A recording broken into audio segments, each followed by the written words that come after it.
Good morning. And welcome to UUCC, the Unitarian Universalist Church of Canandaigua. We are a group of spiritual freethinkers who gather to celebrate life, build community, and better the world. Wherever you are on your spiritual journey, you are welcome here. I'm Drew Valonis, your worship associate for this morning, and the service today will be held by Reverend Michelle Yates. Thank you to everyone on this morning's worship team, also including music by Bill Mells and religious education for children 3 and over by Stacy Wixall and Pat Mells. If this is your first visit, welcome. We invite you to sign the visitor's book in the entryway, and whether it's your first visit or your 1,000th, we are glad that you came. This service is also being live streamed on our YouTube channel. We will plan on continuing with hybrid worship services so you can join us each week here in person or on Zoom or later on YouTube. To help us better connect with our friends watching from home, please turn around and give a wave to the camera. At the end of the service, we will invite our friends on Zoom to turn on their cameras and return the wave. I have a few announcements to share with you today. To help make the most of our time together, event details can be found on the printed announcements in the back of the room or the weekly email. If you have a joy or sorrow to share, please fill out the card on or near your chair. We invite you to bring them forward and place them in the basket after Bill rings the chimes and begins to play. You can also come forward to drop a pebble in the water if you have a joy or sorrow that you would prefer not to share. Our next Justice Table will be on Friday, March 20 from 6 to 8 p.m. Join us for potluck, bracelet making, quilt square cutting, and sign making in preparation for the next No Kings Rally, scheduled for March 28. If you're interested in meeting up to participate in the rally together, please let Laura Wink know. Next week, on March 22, we'll have a hybrid meeting of the Social and Environmental Justice Committee immediately following the service. All are welcome to attend and participate. If you missed out on ordering a Side with Love t-shirt or would like to order another, please let Laura Wink know, because we're working on teaming up with First Unitarian on another sale window that would bring the usual price of $25 per t-shirt down to $15. Are there any other announcements for the good of the community?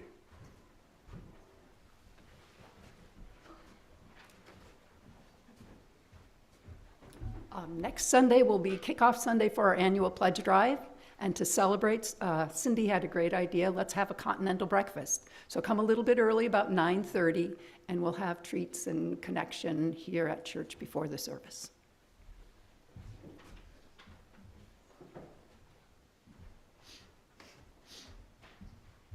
So who here has heard about the Melt the Ice hats? Do you guys know about this thing? So a number of the folks in the congregation are either crocheters or knitters. The Melt the Ice hat is kind of stolen from the Norwegians' Nazi occupation. And in protest of that, they made these kind of burgundy maroon hats that have this tassel at the end, kind of a pointed tip. So if you would like one, your very own, and Terrell's got the other one that I made. Well, I actually made 3, and this one's a little small, so I need somebody with a small head who would like this one, who would wear that. Well, your head this is like a kid size, to be honest. So I don't know what I did, but apparently I really messed this one up. So if you are planning to go to the protest and you would like to wear one of these, I've got time. We've got 2 weeks. I've got time to make maybe 2 or 3 of them. Before that, and if you want, and there are other folks who might be able to make them for you too, so please talk to me if you would like one, so you can be a visible sign. Terrell and I actually can't make the protest. It's my mom's 86th birthday, and we're going to be in Pennsylvania, but I wear mine to Wegmans, because it makes me feel better about things.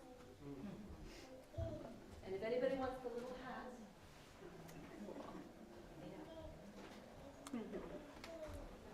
As we prepare for our upcoming pledge drive, various members are sharing why our church is important to them.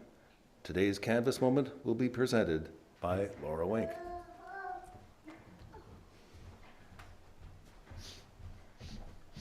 Hi, everybody. I'm terrible at spontaneous talking.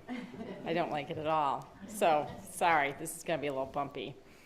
So, Canvas Moments are for us to really think about why we are investing in our church. And really, the brass tacks are our projected expenses for 26-27 program year are $95,000.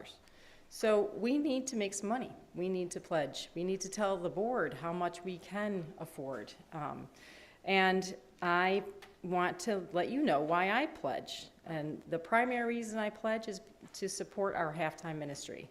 I think it's really important that we have a halftime minister at least. We decided as a congregation that a halftime minister is important. We value having a professional, trained, highly educated minister in our pulpit. And while we all play an important role in our congregation, I believe that only a minister can provide the guidance that maintains good, healthy congregational relationships and covenant. I value having a minister, and see, here's where it's bumpy because I crossed that out and I lost my train of thought over here. So I pledge because I believe that we can do more. We can have a more significant impact on our community, and weather on these uncertain times with the leadership of a professional UU minister. I pledge because it's important for the board to know what we can afford and what their strategic goals can be. Pledging shows my commitment to this church and our congregation and our shared goals, and I hope that you'll join me in investing in our church and its work. Thanks.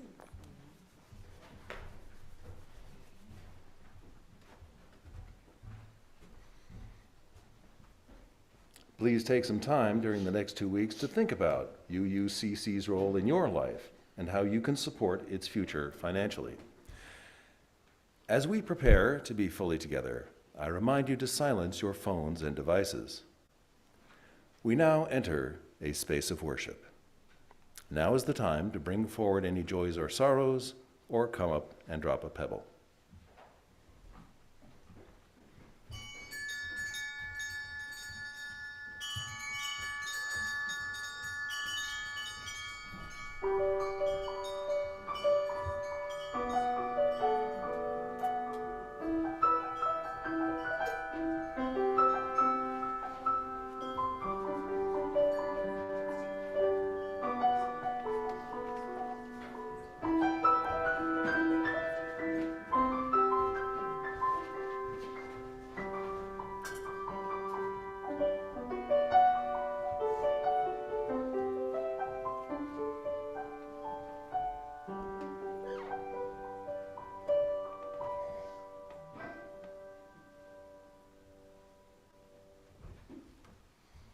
I've asked Maria to come on up and be our chalice lighting assistant here.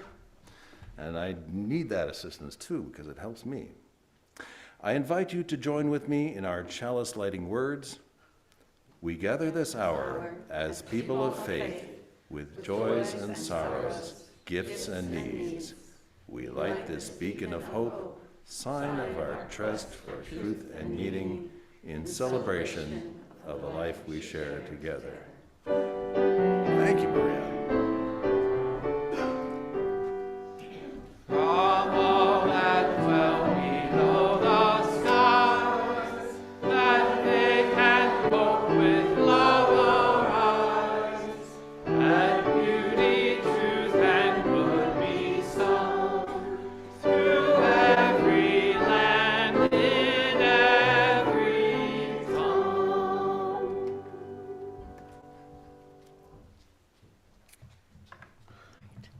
Good morning. Good morning. Let me know if I'm wandering away from the mic because I move, or I can put it up here also. It's interesting. The first time I remember being in a pulpit was, I think I had to be like 6 years old, and I had this piano bench that was very fancy, and I was setting up my stuffies to be my audience, my congregation, and to tell them about God's love. So obviously I was a Universalist from the beginning. But then, attending Catholic school at the time, I talked about how excited I was to have the opportunity to be in the pulpit and was told, sorry, girls can't do that at the time. And I thought, oh gosh, that changes everything. That changes my story. I guess I can't do that. Of course, fast forward into the future, my mother and I start going to the UU Church in Amherst or Williamsville, and I see Reverend Maureen in the pulpit, proving to me that that is not true, that women can be ministers. And Maureen and Carl were the first ministers to me as a Unitarian Universalist. And then going down in time, I thought, well, I might want to consider being a minister, but maybe not like in the congregation all the time, because I'm just too human and flawed, and I'd make too many mistakes. And then the minister that I was talking with was like, oh gosh, no, I actually like to bring my mistakes with me into the pulpit. And he explained his formula that every sermon is basically a story of, this is something I struggle with. Do you struggle with this too? Here are some mistakes and things I've had along the way. And then when I was doing my field education at First Unitarian, at the time I was seeing, this big church model. I don't know, that's too big for me. And the minister there at the time, one of them was like a rock star. Like it had this very rock star energy. And I'm like, I do not have a rock star energy. I'm kind of like a gonzo weirdo energy. Maybe I shouldn't do ministry. And thankfully she said, oh, thank God. Thank God you're not like me. There's so many different people.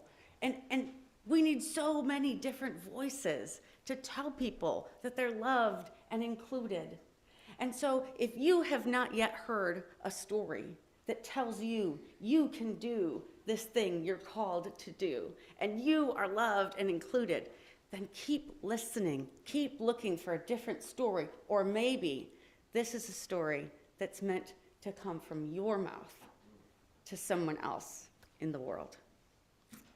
Thank you for being here with us this morning. Please join me either in body or spirit in rising to sing our opening hymn. This is my song, number 159 in the Gray Hymnal.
So you'll have to tell me, where do we usually gather? Do I just like say, hey, kids? Or do you want to come closer? Or how do they usually do this? You good? Cool. And if you are joining us online, if you have kiddos at home that you want to hear the story, now would be a good time to call them in the room. So I guess we can make this for everybody, not just. Yesterday was the big St. Patrick's Day parade, and St. Patrick's Day is on Tuesday. What do you know about St. Patrick's story? Drove the snakes out of Ireland. Yes, he drove the snakes out of Ireland. Yeah, it's one of the biggest myths about him. Yes, I love that. Yay. Other things. He's from Wales? He's from Wales, yes, exactly.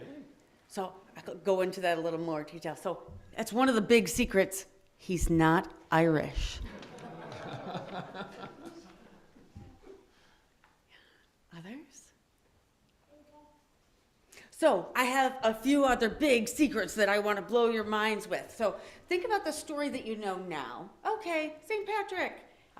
He wasn't from here, I guess. We know that so far. And he drove all the snakes out of Ireland. Well, what is a big meanie? What's he got against snakes? So here are a few more things. He's associated with what color? Green. All the historical images that have survived depict him in blue. But over time, in like the 17th century, Irish folks started identifying with the color green because of their green, rich hills. And so it became the Irish color, green. And then St. Patrick became the big saint, well-known person of Ireland. So he's dressed in green. Anything else? He is not a saint. So the Catholic Church requires certain criteria to be met to be officially a saint. And there's no documentation or records of him having achieved these things, but was just such a good person and was so important to the Irish people, they let it go. It's kind of like getting an honorary degree. He gets an honorary sainthood. Documentation shows his name wasn't Patrick. Was he anything? What's real? But at the time, they would call him Father. So in the Catholic Church, they'd say Father, or like you might call me, a Reverend. And it's in Irish, I'm going to terribly pronounce it. It was a Padric. So like Padre, similar origins. Padric, Patrick. So he was known as a really revered, holy, awesome, good person. But here's the cool part of his story. He wasn't Irish. He was from Wales. When he was young, he was kidnapped by pirates. You'll be like, how cool is that? Wait, no, probably not. And taken over to Ireland and sold into slavery, where he learned the language and got to know the people, eventually escaped, went back to Wales, learned perhaps the healing power of the story of Jesus and the church, and it was a good fit for him after whatever life had handed him, and he went on to become a bishop and thought, you know what? I know how to speak Irish. Maybe I'll go over there, and I want to share this story with them. And so went over and became a great leader, and that people remember him being kind and loving and inclusive. Like that everybody gets to hear the story, that everybody is loved and welcomed in. And I was going to say, what was the last thing?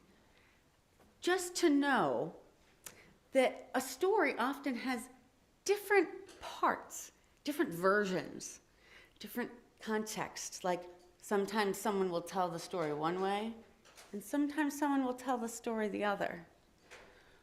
Does it matter? Does it change how you feel about that figure if the details are different? I think it depends on the details, right? As long as they're all good, like it's still a good person, okay, then it's all right. But it's sometimes stories speak to us differently when we look at them from a different perspective. And maybe St. Patrick might speak to you in a different way, with a different flavor, knowing some of his secrets revealed. So whether the kids later go somewhere or stay here, I wanted to offer, because I'm having my kids at First Universalist do this, to make yourself some glasses out of these pipe cleaners that I'll hand out, because sometimes we need something to remind us of how to look at things from a different perspective. Thank you so much for listening and being game for whatever goofiness I might have in store.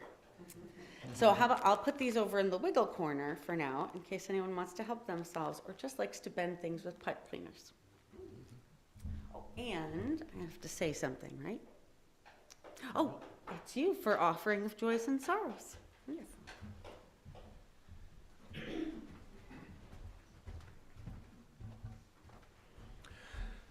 Now is the time in our service to join together in the spiritual practice of generosity. Our gifts of both time and money support our church in its work. Each week, we would like to spotlight a group or committee and thank them for their gift of time. This week, the group is the Social and Environmental Justice Committee. People interested in finding out more can contact Laura Wink. We now gratefully accept. You can place your morning's offering by placing cash or check into the basket or by one of the options on your screen. Please make a note that your gift is intended for today's offering. We now gratefully accept the offering.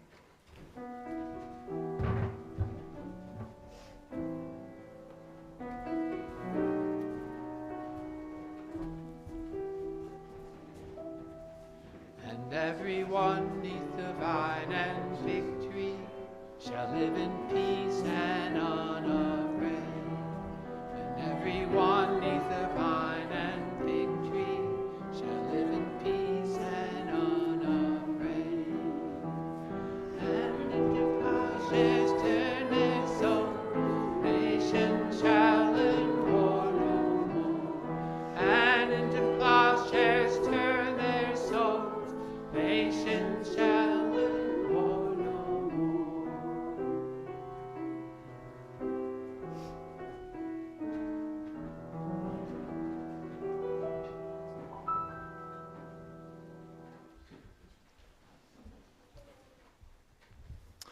We have we have joys, no sorrows today. Thomas and Danielle Lyon are excited to participate in the Canandaigua Polar Plunge for Special Olympics right after the service today. I'm an old polar bear myself. Maria has a joy. She's happy that she's going to go see Shrek at the high school today. And Bradley has found a new apartment by CMAC and plans to volunteer this year for the first time. I'll now drop a stone for these and all the joys and sorrows left in the silence of your hearts. Whatever is in your heart today, we are with you. Please join me in saying, we are with you.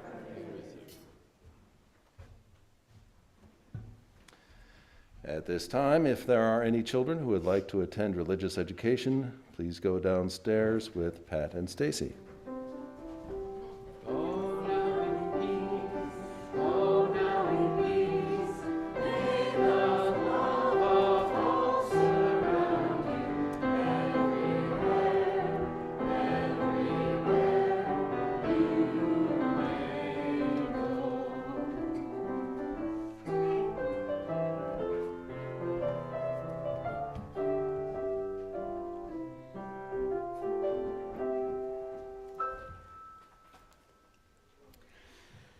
For our time of centering and meditation, I want to share with you a mixture of the 5-finger prayer that I learned from the United Methodists that I went to seminary with, and the compassion exercise from the Avatar programs.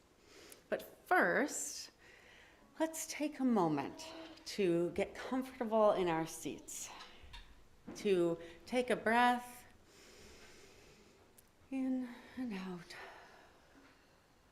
to settle into this time and this space,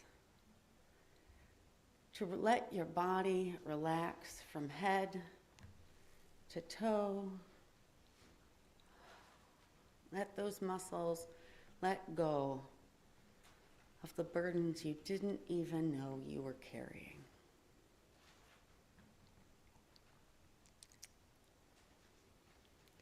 So for this prayer exercise, when I say to bring someone to mind, I encourage you not to think of a serious world figure, but to choose someone closer to home, especially doing it for the first time, for the compassion exercise.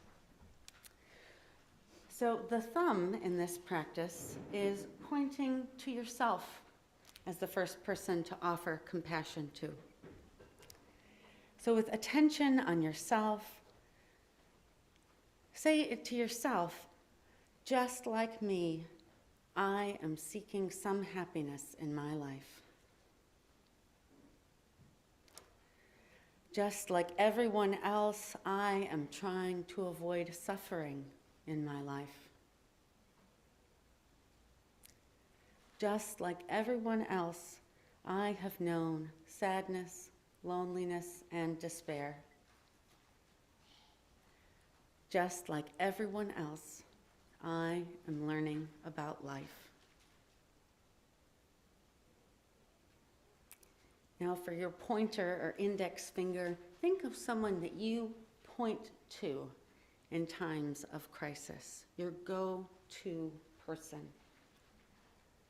With your attention on the person, think to yourself, just like me, this person is seeking some happiness in their life. Just like me, this person is trying to avoid suffering in their life. Just like me, this person has known sadness, loneliness, and despair. Just like me, this person is learning about life. And now for our middle finger, call to mind someone that you may feel angry with or upset with sometimes or right now in this season of your life. And with your attention on that person, think to yourself, just like me, this person is seeking some happiness in their life. Just like me, this person is trying to avoid suffering in their life. Just like me, this person has known sadness, loneliness, and despair. Just like me, this person is learning about life. For our ring finger, draw to mind a person or close group of people to whom you are committed. Perhaps this church community, perhaps your family, perhaps a local organization. And with your attention on this group, on this person, these people, just think to yourself, just like me, they are seeking some happiness in their life. Just like me, this person, these folk are trying to avoid suffering in their life. Just like me, they have known sadness, loneliness, and despair. Just like me, they are learning about life. And finally, for our pinky finger as it points out into the world, to think of a wider group, perhaps your community here in Canandaigua, perhaps our state or just our portion of the world. And with that group or geography of group people in your mind, think to yourself, just like me, these people are seeking some happiness in their life. Just like me, they are trying to avoid suffering in their life.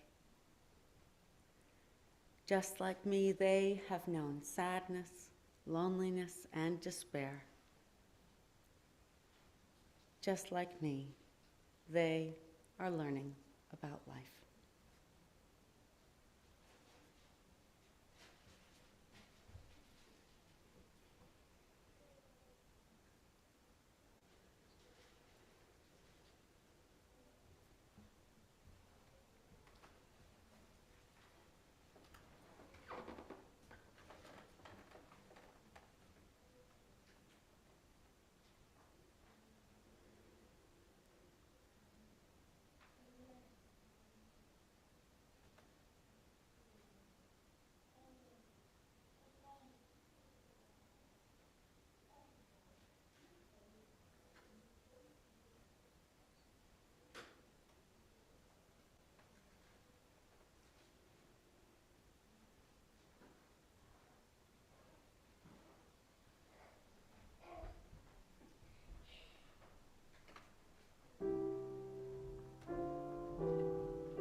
One of the things I enjoy about being on the packet team for our worship themes that we share with the three Rochester area churches between us is putting on my really geeky hat, because that is what I really love sometimes about church stuff and theology, is kind of being the librarian and being like, what is truth really?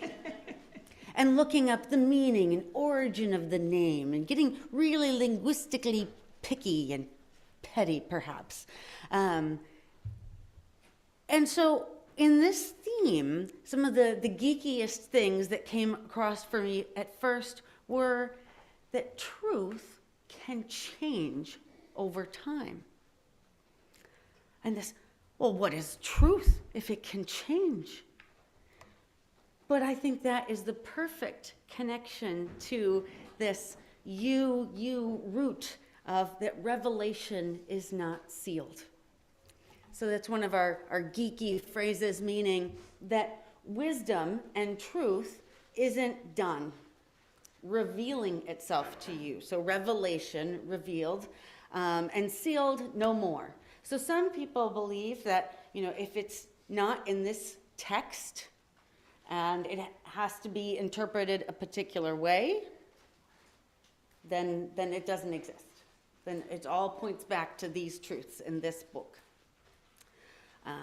But in our faith, we say that truth can be revealed to us in any form, from something someone says to you in coffee hour, or a different way this cartoon that your grandkid is watching speaks to you, or even a metal song that you hear playing in the next car, that there can be truth that speaks to us and to our values and to finding guiding purpose and meaning in life.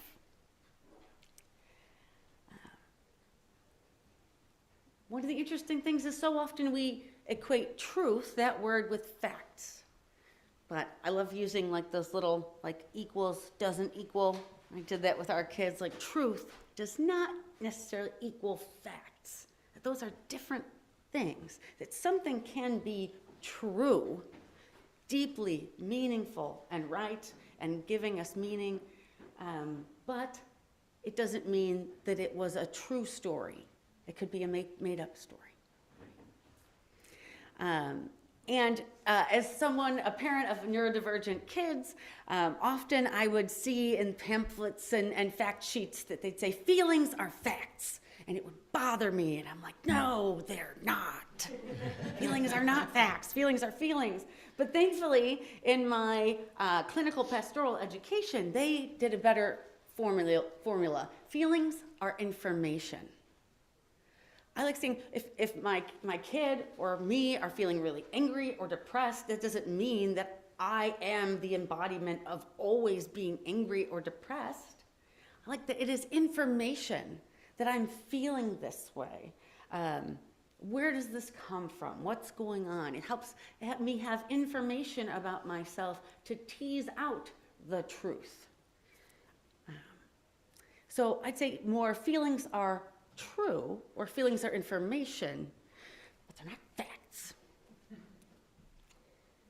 And then in recent years, often you'll hear the phrase, my truth. Like I'm speaking my truth, giving voice to my truth. And recently I was helping someone pick that apart, thinking that is their lived experience.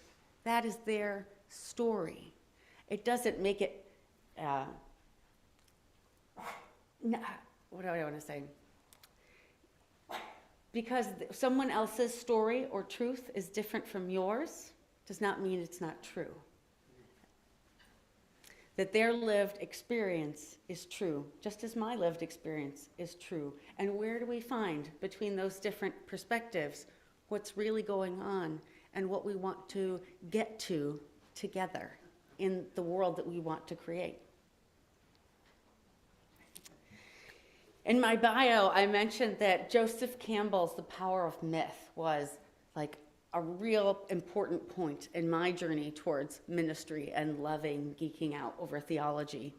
And Joseph Campbell said, people forget facts, but they remember stories. That's one of the things that I love doing the most in my job, is finding a story that can be the vehicle for the message. Because all the talky things I might say during the sermon, that could just drift away. But if it is connected to a story, for some reason, our brains hold onto those in a different way. So I'm sure you've heard people compare, what makes humans humans? What makes us different than chimpanzees, with whom we share many different kinds of social behavior and DNA? I feel like someone else said this also, but I found the quote from Terry Pratchett, Ian Stewart, and Jack Cohen. We are the storytelling ape. We are incredibly good at it. As soon as we're old enough to want to understand what is happening around us, we begin to live in a world of stories. We think in narrative. We do it automatically, so automatically that we don't think that we do it. And we have told ourselves stories vast enough to live in the sky above us, in the patterns older than our planet, and unimaginably far away have fashioned gods and monsters. But there are bigger stories down below. We live in a network of stories that range from how we got here to natural justice, to real life. I love how stories and myths and large folk tales tell us about life. And we see ourselves in those stories, and they give us guidance. My 8-year-old hates the part of the movie where everything falls apart, where the friendship breaks off, where they have an argument, where the person gets in trouble. He wants to turn it off, like literally, like, no, I can't do it anymore. Like, turn it off. This is a horrible movie. Why would you show me this movie? That's a direct quote. Because we tell these stories, we make these movies and shows because these things happen, because things fall apart, friends disagree, horrible things might happen. We might get in trouble. And we need a role model, some wisdom on how do we move forward to know that that is not the end of the story. We can't end it now. We can't. We have to give testament for ourselves and for everyone else that this is not the end of the story. We have to see it through. It's like, okay. I get very dramatic too. Like, we have to see it through. And they're the role models for us. You're scared now because you don't know how it's going to end. You don't think it's going to work out. And to look for what are the tools they use for putting things back together. Another great quote I found from Yuval Noah Harari. Sapiens rule the world because we are the only animal that can cooperate flexibly in large numbers. We can create mass cooperation networks in which thousands and millions of complete strangers work together towards common goals. One-on-one, or even 10-on-1, we humans are embarrassingly similar to chimpanzees. Any attempt to understand our unique role in the world by studying our brains, our bodies, our family relations is doomed to failure. The real difference between us and chimpanzees is the mysterious glue that enables millions of humans to cooperate effectively. This mysterious glue is made of stories, not genes. We cooperate effectively with strangers because we believe in things like gods and nations and money and human rights. Yet none of these things may exist outside of the stories that people invent and tell one another. There are no gods in the universe, no nations, no money, no human rights, except in the common imagination of human beings. You can never convince a chimpanzee to give you a banana by promising him that after he dies, he will get limitless bananas in chimpanzee heaven. Only sapiens can imagine and share and believe such stories. And so what I want to invite you to is to imagine that everything is wrapped up and in stories. What story or version of a story influences you in your daily choices, in your values, in being a Unitarian Universalist? And what, if you're hearing a story, what is its perspective? What is its source? And always question, what is its agenda or spin? What does this story want from me?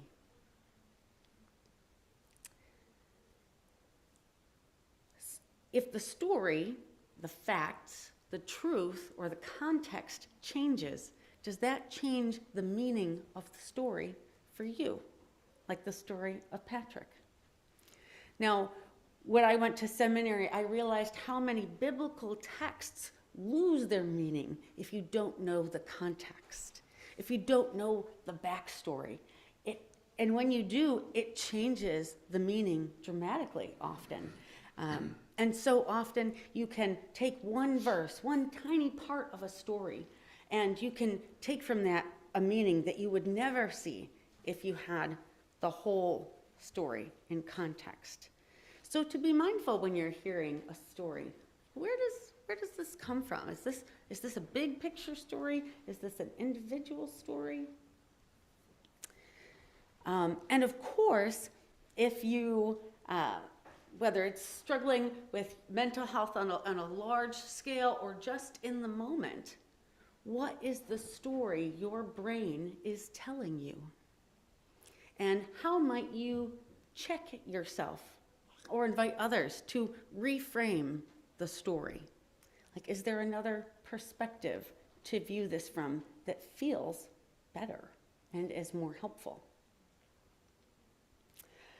I don't know if I have the right crowd, but it hit me in the face watching the new season of One Piece, the live action on Netflix, which I watch with my stepkids. Right off the bat, a villain says, "The most powerful thing in the world isn't a weapon, isn't a superpower, or even a dream. It's a story." And so I wanted to share with you some scary stories, because it makes a difference in knowing. Sometimes I wonder, how could they possibly think that? How could this group of people think that that is okay at all? Like, what? I don't understand. And it is often because they are working from a completely different story. And the powers that be know that this is important. In World War II, there was a whole group for Nazi theologians and an Institute for the Study and Eradication of Jewish Influence on German Religious Life, established in 1939, to create a de-Judicized version of Jesus, portraying him as an Aryan white warrior fighting against Jewish influence. They revised the New Testament to remove Jewish names, Old Testament references, presenting Jesus as a warrior, like a martial, physically combative hero battling Jewish capitalism and miserliness. So key aspects of this story that they revised, I don't know, I've never seen one of these, they call it the Nazi Bible, with these revisions in it. Jesus is framed as a Galilean and perhaps related to a Roman soldier, a Roman, not a Jew, often described as part of the Aryan race to fit Nazi racial ideology. It had an anti-Semitic gospel, where the Bible, heavily edited, removed all genealogies tracing Jesus to King David and replacing terms like rabbi with master or teacher. Instead of a peaceful figure, Jesus was depicted as an active combatant opposed to Jewish influence, with the clearing of the table, the clearing of the temple, like the turning the tables in the temple, being a favorite image used to justify violence. And what they called the Jew land narrative. So the New Testament was altered to distinguish Galilee from Judea. And so Judea was what they thought of as Jew land, and that Jesus was not from there, he was from Galilee. Aiming to sever any connection between Jesus and the Jewish people. And then, of course, they could go on to say the Jews killed Jesus. The aim was to create a positive Christianity that was compatible with the National Socialist Nazi ideology, aiming to destroy Jewish foundations of the Christian faith. They replaced Christian doctrine with Nazi-sanctioned religion, where Hitler was portrayed in a messianic light, often depicting Nazis as the true heirs of Christ finishing his work. And there's a little bit of that interesting story narrative going on now. Now, only one more scary story, I promise. The Christian Zionist story. Christian Zionism is a theological and political movement holding that the modern state of Israel is a fulfillment of biblical prophecy, essential to the second coming of Jesus. People who believe this believe in a precise, literal timeline involving the gathering of Jews to Israel, the rebuilding of the third temple, and a final apocalyptic battle at Armageddon, culminating in Jesus returning to rule from Jerusalem. I always thought that this was crazy, and then I continue to see stories in the news that make me think, I wonder if they're working from that perspective or story. Like commanders telling their troops that this war is divinely ordained. So key aspects of Christian Zionism, that prophetic timeline that right now is the last time and it will lead to the rapture and Christ's return, the significance of the state of Israel, that Jewish people must occupy Jerusalem is seen as a critical, divinely ordained part of the events facilitating Jesus' return, thus the now being aligned with the Jewish people. The third temple, many proponents believe that it must be built on top of the Temple Mount to herald the return of Jesus. And the second coming and judgment prophecy is viewed as a series of events, starting with the rapture of believers, followed by tribulation and the Battle of Armageddon. Maybe you've seen or heard of the book or the movie Left Behind. And that's kind of this idea.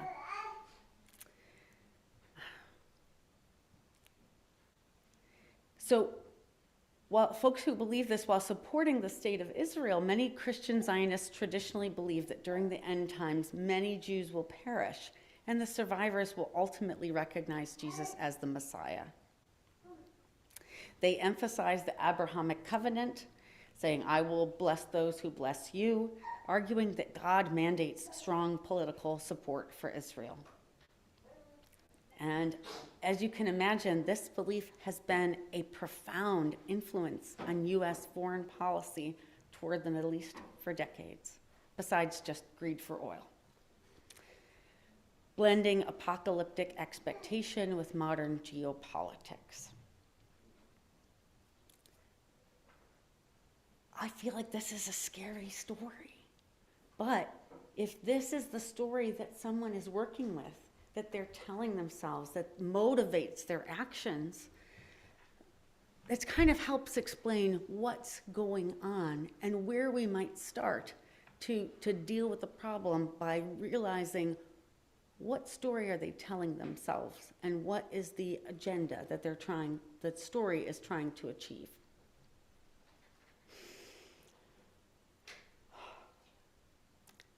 So, and yet, knowing this, how do we go forth with our days? While it is so important to have that critical eye as to what these other stories are that are motivating things going on, we have to think about what story am I listening to? And what story am I telling? What are the stories that motivate you, that inspire you? Revisit stories about what you love about our country and our story, the values of what makes America beautiful. I think our opening song does such a great job of this. I love our clover and our blue skies, and realizing that others have clover and blue skies as well. What are the stories that connect you to being Unitarian Universalist? What are the stories that give you courage and comfort and strength and hope? Because rebellions are built on hope, as we learned from Star Wars. And to consider, what are our shared values? What is that guiding vision, the lodestone, the rock that you cling to in times of doubt? It helps me sometimes to think of the story, a particular Unitarian or Universalist leader or story that gives me hope and inspiration in keeping going. Like, I don't know if, I think you've probably heard from Reverend Eileen the story of Theodore Parker keeping his sword and his pistol in his desk to do what he must to protect the runaway slaves who he is hiding there in his church while he's writing his sermon at the same time. To remind me of my commitments, of what I am willing to do and sometimes must do to put my values into action. That it's not just this unsubstantial story, that these stories tell us about our lives and how we want to choose to live them. That even when we get to the hardest part of the story, to give us hope and perhaps a timeline or to-do list or some toolbox items of how to get through it, to repair relationships, and to move forward. I think one of the most unexpected stories like this that came up just this week I wanted to share with you. I'm part of a curb alert group in my neighborhood on Facebook, if you've ever heard of these. So it's mostly moms, I've found. But when you're driving around with your kids or to school or whatever, and you see, oh, I can't believe they threw that out. Then that thing is on the curb. Why didn't they donate that? Oh, that's so nice. Like, well, I don't have a way to transport it. I don't have a place to put it. But somebody should save it from the garbage cans. And so they take a picture and they put it on the group and they say the nearest cross streets, because they don't want to give the exact address, find the cross streets and then look for if it's still there. So they're used to, the people in this group, scoping out what's on the curb and what's around. Well, this group of very observant people have started observing when there's lots of police in a particular area. Are their cars marked? Are they unmarked? Are they in uniform? Are they not in a uniform? And suddenly, this Mom Curb Alert group on Facebook has become a police and ICE reporting group. And trying to figure out what's going on and when and where, and sharing resources for the rapid response network of how to send this out and for someone official. I would have never expected this. So for as much as some stories in the news may shock and dismay you, look also for the stories that can surprise you and give you hope and strength and fill you with that rebellious UU spirit of standing up for love and justice. And when you look at a story, think, it's all in the telling.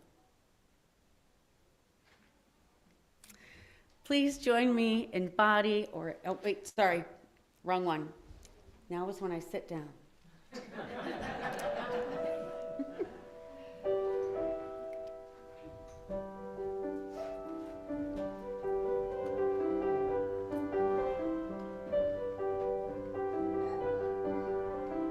Bows and flows of angel hair, and ice cream castles in the air, and feather canyons everywhere.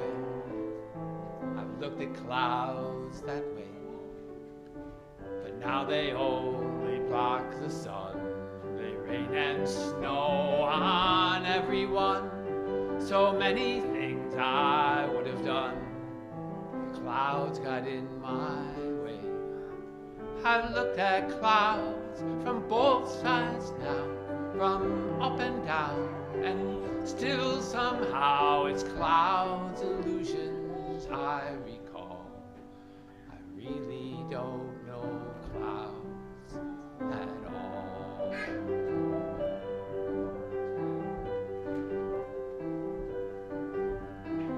Moons and Junes and Ferris wheels, the dizzy dancing way you feel as every fairy tale comes real. I've looked at love that way, but now it's just another show. You leave 'em laughing when you go, and if you care, don't let 'em know. Don't give yourself away. I've looked at love from both sides now, from give and take, and still somehow it's love's illusions I recall. I really don't know love at all.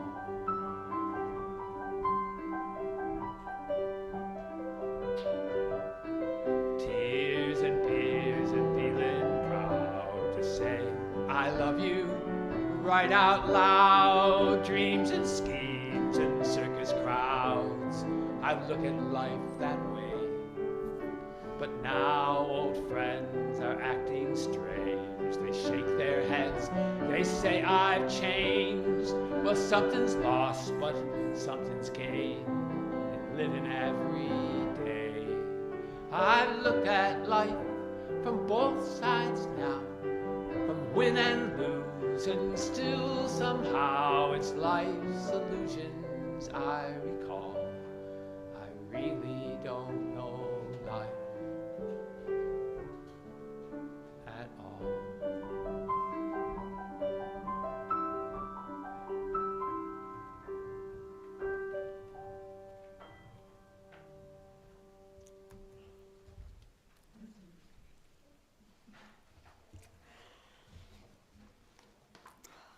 The most powerful thing in the world isn't a weapon, superpowers, or even a dream. It's a story. Look carefully at the stories people offer you. Find and hold on to the stories that comfort and inspire you. And remember, your power is all in the telling. Please rise in body or in spirit to join in our closing hymn number 354 in the gray hymnal, We Laugh, We Cry.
If you are with us today on Zoom and would like to wave goodbye at the end of the service, you can turn on your camera now. Please join me in our words for extinguishing the chalice. We extinguish this flame, but not the light of truth, the warmth of community, or the fire of commitment. These we carry in our hearts until we are together again.